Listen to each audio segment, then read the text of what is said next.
आज की कहानी 1976 के उस दौर में ले जाएगी जब भारत में इमरजेंसी का साया था। ये वो दौर था जब एक जज ने तानाशाही के सामने झुकने के बजाय संविधान की रक्षा का प्रण लिया और उसी प्रण ने उन्हें चीफ जस्टिस की कुर्सी से महरूम कर दिया। वो शख्स थे जस्टिस हंसराज खन्ना। साल था 1976 और जगह थी हरिद्वार।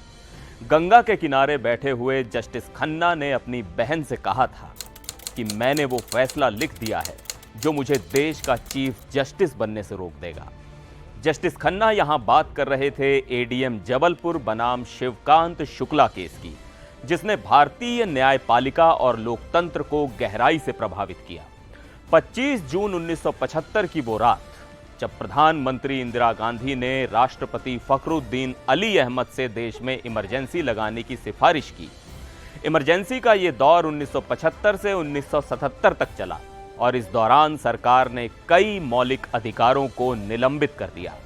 आम लोगों, विपक्ष के नेताओं और पत्रकारों को बिना किसी मुकदमे के हिरासत में ले लिया गया। ऐसे में संविधान की बुनियाद हिलने लगी और न्याय की उम्मीदें धुंधली पड़ने लगीं। इस समय का सबसे चर्चित मामला था एडीएम जबलपुर बनाम शिवकांत शुक्ला केस। इसमें सुप्रीम कोर्ट के 5 जजों की बेंच बनाई गई थी, जिसमें शामिल थे चीफ जस्टिस एएन रे और justice MH Beg, justice YV Chandrachud, justice PN Bhagwati और जस्टिस हंसराज खन्ना। कोर्ट में मुद्दा यह था कि इमरजेंसी के दौरान आम नागरिकों के मौलिक अधिकार खत्म हो चुके थे या नहीं। सरकार की तरफ से अटॉर्नी जनरल नीरेन डे ने बड़ी ही मुश्किल से केस लड़ने की हामी भरी, क्योंकि उन्हें डर था कि उनकी ब्रिटिश पत्नी का वीजा कैंसिल हो सकता है। इस केस का फैसला हुआ और 4 जजों की बहुमत ने कहा कि आपातकाल में नागरिकों को कोर्ट से इंसाफ मांगने का हक नहीं है। लेकिन जस्टिस खन्ना अकेले अल्पमत में उस दौर के खिलाफ जाकर बोले कि चाहे आपातकाल हो या ना हो, जीने और व्यक्तिगत आजादी का हक हमेशा रहेगा। उनके शब्दों ने अदालत में सनसनी फैला दी थी।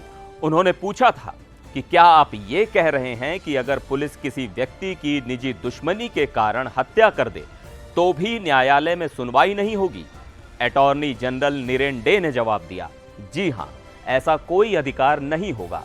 इस पर जस्टिस खन्ना ने कड़े शब्दों में लिखा कि बिना सुनवाई के हिरासत में लेना उन सब के लिए एक अनर्थ है जो व्यक्तिगत आजादी को मानते हैं।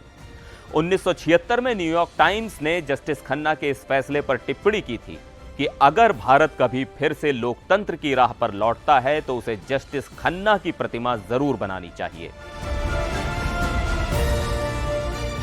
अब बात जनवरी 1977 की आती है, जब चीफ जस्टिस एएन रे के रिटायरमेंट का समय आया।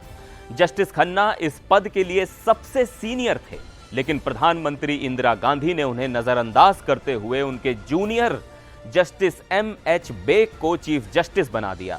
जस्टिस खन्ना को इस खबर का पता रेडियो से चला और उसी दिन उन्होंने इस्तीफा दे दिया। उनकी इस कुर्बानी ने यह साफ कर दिया कि न्याय के सिद्धांत उनके लिए किसी भी पद या प्रतिष्ठा से बढ़कर थे। इमरजेंसी के बाद 1977 में इंदिरा गांधी की सरकार गिरी और नया शासन आया। उस समय प्रधानमंत्री चौधरी चरण सिंह ने जस्टिस खन्ना को लॉ कमीशन का चेयरमैन नियुक्त किया।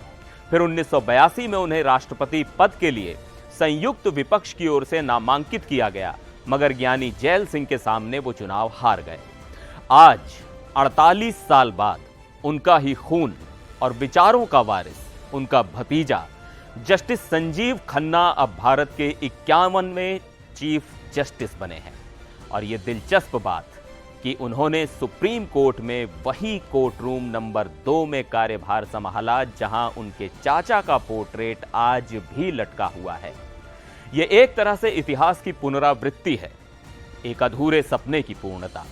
जस्टिस हंसराज खन्ना ने एक मिसाल कायम की थी, एक ऐसी मिसाल जो हर न्याय प्रिय इंसान को सिखाती है कि सिद्धांतों की कीमत कभी कुर्सी से कम नहीं होनी चाहिए। आज जस्टिस संजीव खन्ना का सीजेआई बनना शायद उसी सत्य की जीत है जिसे जस्टिस खन्ना ने इमरजेंसी के अंधेरे में कभी नहीं छोड़ा। एनडीटीवी इंडिया पर फिलहाल के लिए बस इतना ही। मुझे दीजिए इजाजत। नमस्कार।